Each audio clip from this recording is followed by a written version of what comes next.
ஒரு ரகசியம் சூட்சுமமாக முருக வழிபாட்டில் சொல்லப்பட்டுள்ள ஒரு செய்தியை நான் சொல்லணும்னு ஆசைப்படுறேன். கந்த சஷ்டி கவசத்துல ஒரு வரி வருது, ஒரு நாள் 36 கொண்டு. அதாவது கந்த சஷ்டி கவசத்தை ஒரு நாளைக்கு 36 முறை படிக்கணுமா.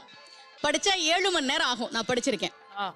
ஆனா கலியுகத்துல கந்த சஷ்டி கவசத்தை ஒரு நாளைக்கு 36 முறை படிக்கிறதுக்கு நேரம் இருக்காதுன்னு தான் அதுலயே சூட்சுமமாக ரகசியமாக ஒரு விஷயம் சொல்லப்பட்டிருக்கு. முருகனுடைய அருளால் நான் தெரிஞ்சுக்கிட்டேன். அதை நான் உங்களுக்கு சொல்றேன். ரவண பவச ரரரரரரரா ரிவண பவச ரிரிரிரிரிரி, இதுக்கெல்லாம் என்ன அர்த்தம் நான் தேடி தேடி தேடி முருகன் அருளால் தெரிஞ்சுக்கிட்டேன்.